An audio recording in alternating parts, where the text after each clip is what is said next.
오늘의 말씀은 이제 고린도전서 강의 5번째 시간이고요. 성숙하면 문제 해결이라는 주제로 우리 함께 말씀을 좀 살펴보도록 하겠습니다. 지난 시간의 말씀을 한번 생각해 보길 원합니다. 바울은요, 예수 그리스도와 복음 외에는 고린도에게 복음을 전하지 않겠다, 복음 외에는 고린도에게 전하지 않겠다라고 이야기를 했습니다. 헬라인들은 지혜를 원하고 유대인들은 표적을 구했지만 오로지 바울은 복음이 복음다워지도록 예수님만 전하기로 작정을 했습니다. 여러분 기억하시죠? 헬라인들은 지혜를 원하고 유대인들은 표적을 원하나 바울은 오로지 무엇만 전한다고요? 오직 예수 그리스도만 증거하겠다라고 이야기를 했습니다. 그러다 보니 바울은 두렵습니다. 복음을 전할 때 그들이 복음을 듣지 않고 이 복음 앞에서 그들이 시큰둥하거나 무시하고 조롱할까 염려가 되었기 때문입니다. 그때 바울은 한 가지를 깨달았죠. 복음은 내 힘으로 전하는 것이 아니다라는 거예요. 그래서 성령의 나타나심과 그 능력, 성령의 나타나심과 곧 능력, 곧 성령의 능력으로 복음을 전해야 된다라고 생각을 한 것입니다. 여러분, 성령이 있어야 복음이 복음다워지는 줄 믿습니다. 그래서 우리가 어떤 사람이 돼야 되냐면, 따라해 보겠습니다. 성령의 사람. 성령의 사람이 돼야 되는 거예요. 성령의 사람. 그래야 우리가 전하는 복음도, 우리가 살아내는 그 복음도 온전하게 이루어질 수 있는 것이죠. 성령으로 복음을 전하는 삶, 그리고 우리 지난 시간에 마지막 절에 있었던 예수 그리스도의 마음을 갖는 사람이 되어야 된다. 이게 지난 시간 우리 고린도전서 2장에 있는 말씀이었습니다. 자, 그리고 오늘 말씀입니다. 오늘은 그 다음 장인 3장이죠. 여러분 최근 혹시 넷플릭스에서 방영했던 중증외상센터라는 드라마를 혹시 보신 적이 있습니까? 중증외상센터라는 드라마는 그 웹소설로 이미 유명한 작품입니다. 웹툰으로도 유명해요. 이미 검증된 시나리오로 만들어진 드라마이기 때문에 한동안 OTT에서 이제 1위를 계속 차지할 정도로 많은 사람들에게 인기가 있었습니다. 기회가 되시면 한 번쯤 이제 보셔도 좋을 것 같다고 생각이 됩니다. 중증외상센터는 여러 사고로 인해서 골든타임을 앞다투고 있는 환자들을 신속하게 치료하는 그 응급센터에 대한 이야기입니다. 이 드라마에서 핵심 포인트는 무엇이냐면 주인공이었던 의사가 어떤 상황 속에서도 천재적인 기질을 발휘해서 사람을 살리는 거예요. 그래서 응급으로 들어온 사람, 어떻게 다쳤는지 정확하게 알지 못하나 이 골든타임을 앞두고 있는 환자들의 병명을 판단해. 이 사람은 이것이 문제가 있고 건강에 이런 문제가 있고, 이것을 판단해서 신속하게 치료하는 이런 스토리로 만들어진 드라마입니다. 그래서 굉장히 흥미진진하게 드라마가 진행이 돼요. 여러분, 병든 환자는 자신의 신체 상태를 잘 파악하지 못합니다. 그래서 우리에게는 누가 필요하냐면 의사가 필요하죠. 이 전문의가 있어야 됩니다. 그의 판단을 받는 것이죠. 오늘 우리는 고린도전서를 기록한 바울의 모습을 보고 있어요. 여러분, 이 고린도전서를 비롯해서 바울이 쓴 이 서신서들을 보면 의학 용어들이 굉장히 많이 등장을 합니다.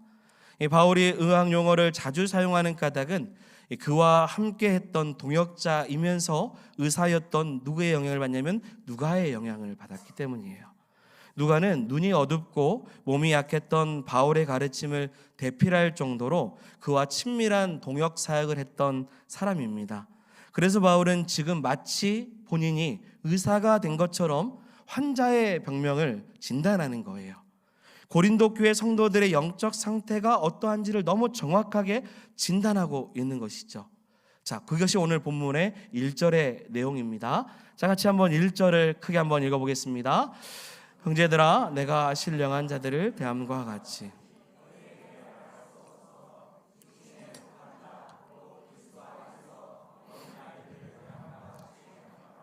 아멘.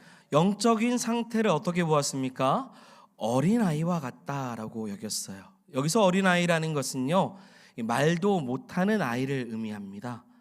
어린아이들 중에서 말이 통하는 아이들은 그래도 그나마 좀 나은 편이죠. 그러나 아직 말을 못하는 아기들은 의사소통이 잘 되지 않기 때문에 무조건 응석을 받아줄 수밖에 없습니다. 그래서 아기가 울기 시작하면요, 대책이 없죠. 지금 바울은 고린도 교회 성도들의 그 응석바지를 지금 받아들이는 거예요. 이들은 어떤 상태냐면 지금 어린아이 같다라고 여기는 거죠.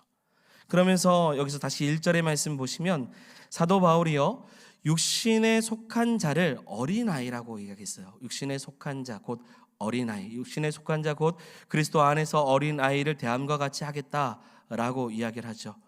자, 여기서 먼저 이해해야 될 것이 있다면 1절의 말씀에 신령한 자가 먼저 나온다라는 거예요. 여러분, 신령한 자라고 칭하는 그 말은 영적 분별력이 있는 자를 말합니다. 그렇다면 영적으로 분별력이 있는 사람은 어떤 사람일까? 우리가 지난 시간에 본 1장과 2장의 말씀에서 알 수 있습니다.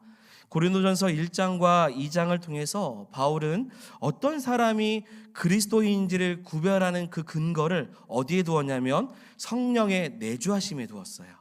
자, 말씀을 볼까요? 2장 10절의 말씀입니다. 같이 읽어봅니다.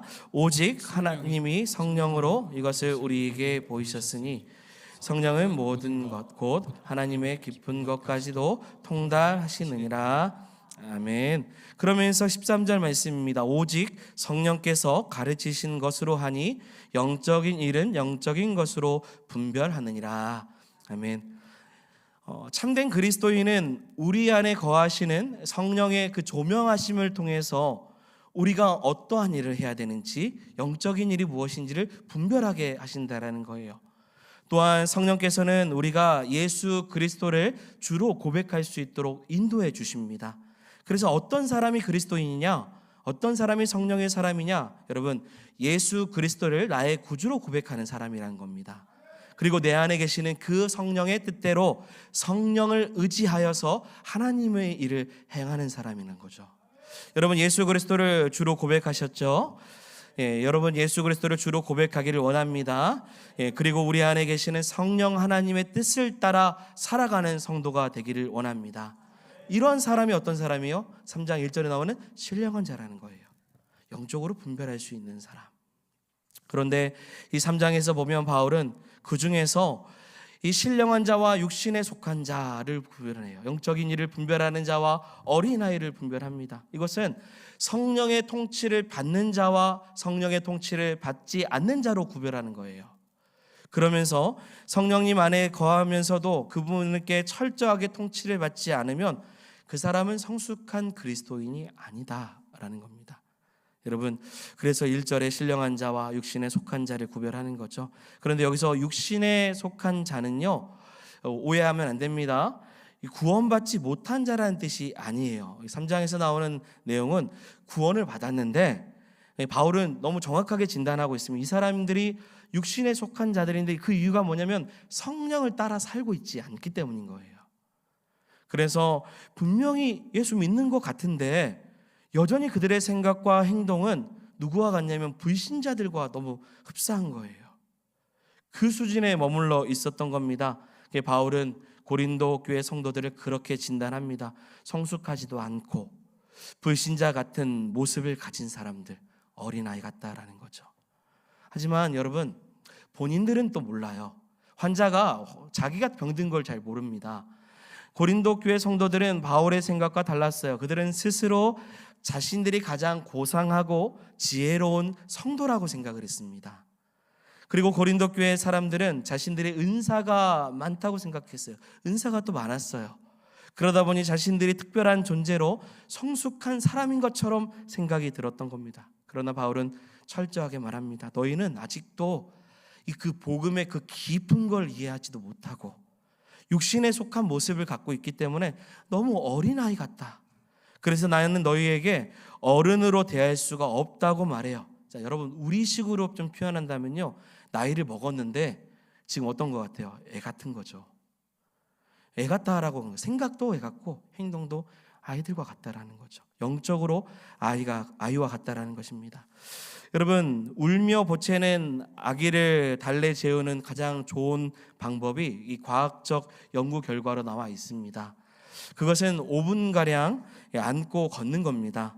그리고 앉아서 앉는 것보다 서서 앉고 걸으면서 더 쉽게 진정돼 잠이 들 때까지 계속 안아주는 겁니다. 그리고 나서 잠든 뒤에도 8분 정도를 더 안고 있다가 눕히면 깨지 않는다라는 거예요. 이것이 일본 이호학 연구 뇌신경과학 연구센터에서 연구했던 결과라고 해요. 이거 보면서 이걸 연구를 해야 되나? 사실 그쵸? 사실 엄마들은 다 알지 않나요? 안아주면 알아서 잘 자는 거예요. 달래주면 잡니다. 안아주고 업어주면 충분히 달래면 잡니다. 왜냐하면 아이는 스스로 자지 못하기 때문이죠. 달래줘야 돼요. 지금 바울이 생각하기 그와 같은 거예요. 요즘에 저희 아들이 저만 보면 자꾸 업어달라고 합니다. 왜 그러는지는 잘 모르겠어요. 처음에는 몇 번 업어줬는데 안 되겠어요. 너무 무거워졌어요. 제가 나중에 왜 나를 사랑해서 아빠랑 친밀함을 누리기 위해서 업어달라고 하는 건가 봤더니 아니더라고요. 저를 괴롭히기 위한 거였어요. 아빠 힘들다라고 하는데 자꾸 요즘도 오늘도 아침에 업어달라고 했어요. 여러분 업어주세요. 저희 아들 좀. 네.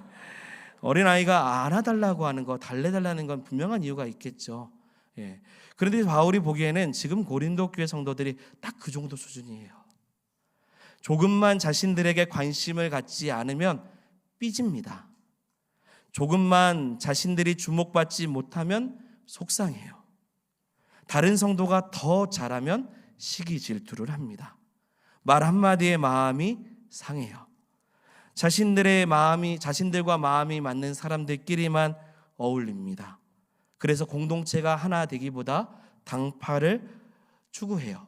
그리고 자신들만의 유익을 위해서 필요에 따라서 헌신하기도 하고 헌신하지 않기도 해요.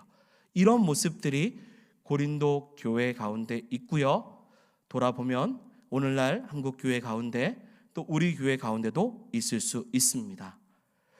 영적으로 성숙해야 되는데 그렇지 못한 거예요. 그래서 바울은 여전히 달래줘야 하는 애 같은 그들의 모습을 보고 안타까워하는 겁니다. 이것이 하나님 아버지의 마음이죠.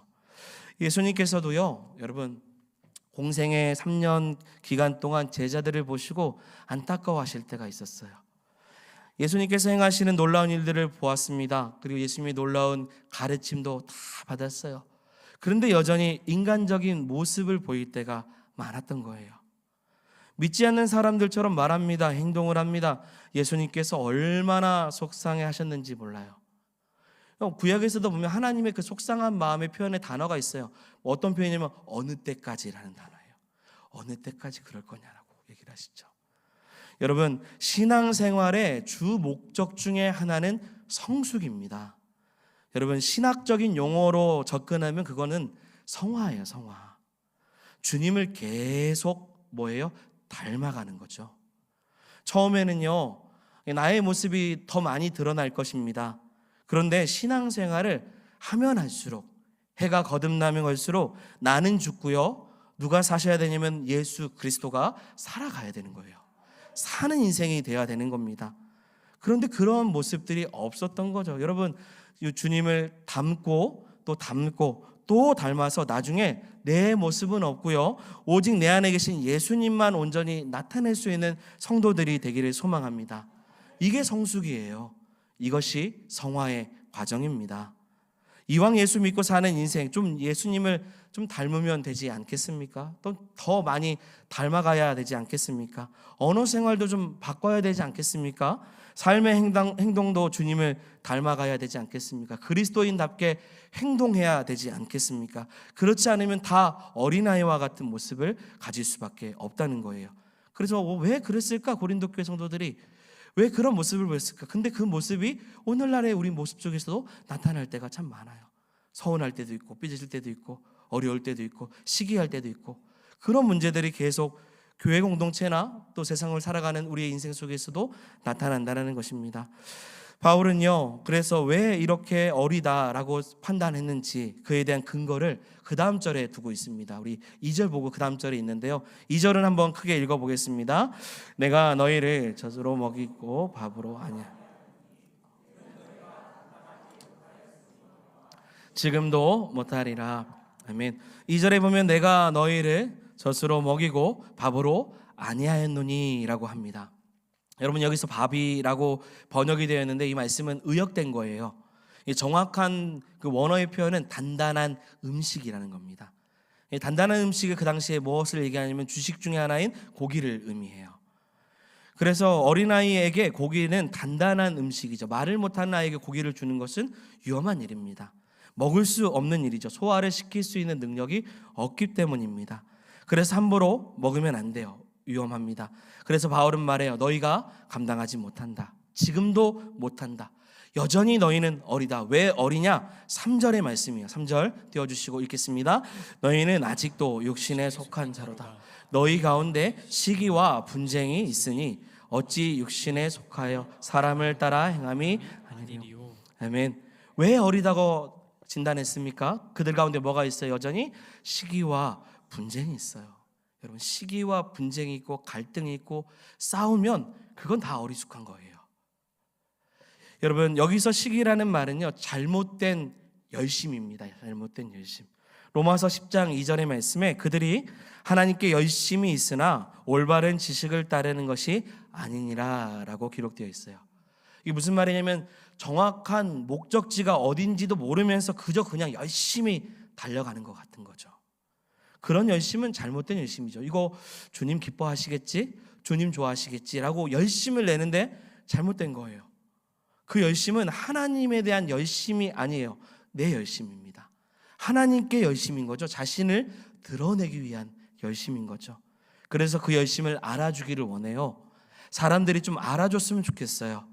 다른 사람보다 내가 더 주목을 받았으면 좋겠어요. 그렇지 않으면 시기하는 거예요. 그렇지 않으면 분쟁하는 겁니다. 그러면 그 신앙의 중심에 뭐가 있는 거냐면 공로가 있어요. 그리고 사람 중심이 되는 것입니다. 여러분 교회의 중심이 사람에게 쏠리면 갈등이 일어날 수밖에 없습니다. 그래서 4절이에요. 4절의 말씀 같이 읽어보겠습니다. 어떤 이는 말하되 나는 바울에게라 하고 다른 이는 나는 아볼로에게라 하니 너희가 유대 사람이 아니리요. 아멘. 쉬운 말 성경에 보면 여러분 가운데 어떤 사람은 나는 바울파라 주장하고 어떤 사람은 나는 아볼로파라라고 주장하고 있다고 하니 그것은 여러분이 아직 육신에 속해 있다라는 증거입니다. 육신에 속해 있다라는 거죠. 현대인 성경을 한번 볼까요? 같이 읽겠습니다. 여러분 가운데 어떤 사람은 나는 바울파, 어떤 사람은 나는 아볼로파다 하고 말한 여러분이 세상 사람과 다를 게 무엇입니까? 여러분 사람 중심이 되면 그건 결국 육신에 속한 모습이라는 거. 그거 세상 사람들이 하는 거다라는 거예요. 사람 중심 되면 그 공동체는 육계에 속해 있는 공동체가 되고 세상 사람들의 사교 모임과 다르지 않다라는 거예요. 그러면서 5절의 말씀에 그런즉 아볼로는 무엇이며 바울은 무엇이냐? 그들은 주께서 각각 주신 대로 너희로 하여금 믿게 한 사역자들이니라. 아멘. 바울은 참 재밌는 이야기를 여기서 해요. 자신을 뭐라고 소개하고 있습니까? 사역자라고 소개를 하죠. 자신과 아볼로는 정말 여러분들을 위한 사역자입니다라는 거죠. 여러분들이 생각하는 사역자는 무엇입니까? 사역자. 보통 사역자, 오늘날의 사역자를 의미할 때는 목회자를 많이 이야기하죠. 그래서 권위가 있는 존재, 또 어느 때는 이제 존경을 받는 존재, 섬김을 하기도 하지만 섬김을 받는 자리에 있는 그러한 존재로 목회자를 생각할 때 여러분 사역자로 하나님의 일을 하는 사람으로 생각을 합니다. 그런데 바울이 진짜 표현하고 있었던 이 사역자라는 이 단어의 의미의 뜻은 다른 거예요. 권위를 이야기하는 게 아닙니다. 이 단어가 뭐냐면 디아코노스라는 단어를 사용했어요. 이게 무슨 뜻이냐면 집사라는 뜻입니다. 집사. 사역자가 집사라는 뜻이었어요. 여기서 집사는요 주인의 명령을 수행하는 사람입니다. 시중드는 사람. 지금 바울이 직분을 강조하는 것이 아니라 자신의 직무를 강조하는 거예요. 집사는 말 그대로 주인 곁에서 시중드는 사람, 그렇게 불림받은 사람이라는 거예요. 내가 그런 사람이다. 아볼로도 그런 사람이다. 우리는 바울과 아볼로와 게바는 여러분들이 복음을 잘 먹고 그리고 여러분들이 잘 자라기 위해서 단순히 하나님께서 우리를 불러주신 종에 불과하다라는 거예요. 그런데 왜 자꾸 사람 중심 되냐? 왜 사람 중심으로 패거리를 만들어서 분쟁을 일으켜서 이파 저파를 나누고 이 사람 좋네 저 사람 좋네 저 사람이 더 잘하네 이런 걸 따지냐? 왜 나를 주목하냐? 여러분 계속 반복해서 말씀드립니다. 교회는 사람이 중심이 되면 안 돼요. 주인은요 주인의 일을 죄송합니다. 종은 주인의 일을 하는 사람입니다. 종의 이름이 주인보다 더 빛날 수가 없어요. 오늘날의 매스컴에 나오는 사람들이나 또 많은 사람들에게 이슈가 되는 사람들은 어찌 보면 조심해야 돼요. 왜냐하면 주인의 이름보다 본인의 이름이 더 빛날 수 있기 때문이에요. 여러분 종은요 주인에게 그냥 속해 있습니다. 그래서 모든 일은 주인의 일을 위한 거예요. 그래서 주님만 드러나야 되죠.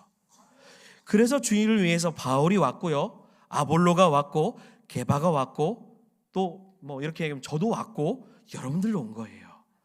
6절의 말씀, 7절의 말씀입니다. 그래서 이렇게 또 겸손하게 이야기를 합니다. 읽겠습니다. 나는 심었고 아볼로는 물을 주었으되 오직 하나님께서 자라나게 하셨나니 그런즉 심는 이는 물 주는 이는 아무것도 아니로되 오직 자라게 하시는 이는 하나님뿐이니라. 아멘. 나는 심었고, 바울은 뭘 심었습니까? 복음의 기초를 심었어요. 하나님의 지혜, 복음의 능력을 심었고요. 아볼로는 거기에다가 헬라파 유대인이에요. 그래서 구약 성경을 너무 잘 아니 그들의 심령 가운데 하나님의 말씀을 온전히 깨달을 수 있도록 세워준 거예요. 물을 준 거죠. 성경을 깨달을 수 있는 은혜를 더해준 겁니다. 그런데 여러분, 씨를 뿌리고 물을 주는 사람은 그 씨앗의 생명을 직접적으로 관여할 수는 없습니다. 씨를 뿌릴 수도 있고 물을 줄 수 있지만 그 생명 씨앗이 자라서 생명이 되는 것은 그들의 역할이 아니에요. 씨앗이 싹을 띄우고 열매를 맺기까지 그 모든 것을 주관하시는 분은 오직 하나님 한 분밖에 없다라는 거예요. 이처럼 바울이 식물이 자라는 그 원리를 통해서 교회가 성장하고 성숙하고 올바른 길을 가기 위해서는 결국 우리를 자라게 하시는 하나님을 바라보라는 거예요. 사람이 교회의 주인이 될 수 없고 그러면 교회는 분쟁할 수밖에 없다라는 겁니다. 여러분, 씨를 뿌리는 사람이나 물을 주는 사람은 역할만 다를 뿐이에요. 뭐가 더 좋나 이거 없어요. 그 가치는 동등합니다. 우리의 몸 가운데 각기 다른 역할을 하는 눈이 있죠, 귀가 있죠. 이 가치를 비교할 수 없습니다. 눈도 귀하고 귀도 귀한 거예요. 이걸 나눈다는 것 자체가 어리석은 거죠. 왜요? 그리스도를 머리로 두고 있기 때문에 교회 공동체에 어떤 역할을 하든지 다 동일하다는 겁니다. 결국 누가 자라게 하시는 거예요? 하나님이 자라게 하시는 거죠. 사람의 신앙은요, 하나님이 자라게 하시는 거예요. 사역자들은 그들의 성장을 돕는 수단일 뿐입니다. 오해하지는 마십시오. 사도 바울은 사역자들이 중요하지 않다고 말하는 것이 아닙니다. 하나님께서 그 사역자들을 통해서 일을 하신다라는 거예요. 자, 우리 교회로 그냥 적용해 본다면 간단하게 말씀드리면 원로 목사님을 통해서 34년 동안 여러분 믿음 안에서 성장을 한 거고요. 그리고 김경민 목사를 통해서 지금 4년 동안 함께 한 것뿐입니다. 결국 자라게 하시는 분은, 주목받아야 될 분은 오직 하나님이신 거죠. 하나님이 행하시는 거예요. 그러니까 하나님만 바라보고 신앙생활하는 것이 가장 근본적인 이유고 우리가 살아가야 될 목적인 것입니다. 자, 그러면서 9절 마지막 절입니다. 오늘 말씀은 일찍 끝날 것 같아요. 9절 말씀 읽겠습니다. 우리는 하나님의 동역자들이요 너희는 하나님의 밭이요 하나님의 집이니라. 아멘. 바울은 자신을 하나님의 동역자라고 표현합니다. 그가 하나님의 권위 아래 있는 종임을 강조하고 있는 표현입니다. 그러면서 고린도 교회 성도들을 향해서 뭐라고 말합니까? 너희는 하나님의 밭이요 하나님의 집이니라 라고 말합니다. 밭에서 뭐가 자라야 되는지, 그리고 하나님의 집에서 무엇이 있어야 되는지를 설명을 해요. 이제 바울은 이제 밭의 비유에서 이제 건물의 비유로 넘어갑니다. 그것은 우리 다음 절 10절부터 이어지는데 다음 주에 우리가 함께 말씀을 통해서 보겠습니다. 이 말씀을 오늘날 이제 우리 교회에 적용해 보면요, 여러분 목회자는 하나님의 동역자입니다. 여러분들은 하나님의 집이라고 해석할 수 있습니다. 하나님의 집을 부실공사하지 않도록 하나님의 부르심을 받고 쓰임 받은 사람이 하나님 뜻에 합당하게 그 일을 감당해야 됩니다.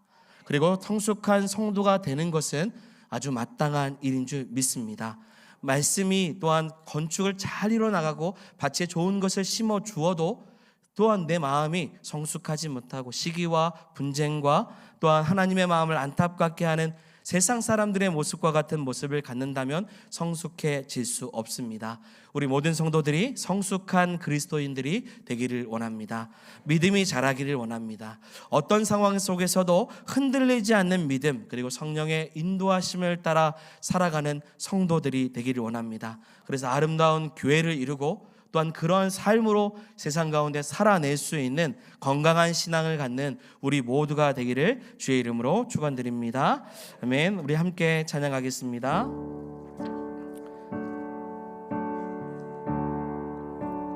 지금 이곳에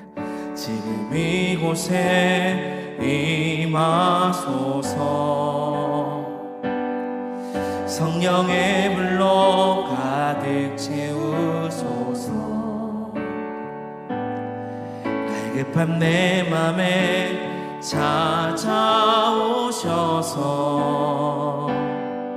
주의 성령으로 채워주소서. 한 번 더. 지금 이곳에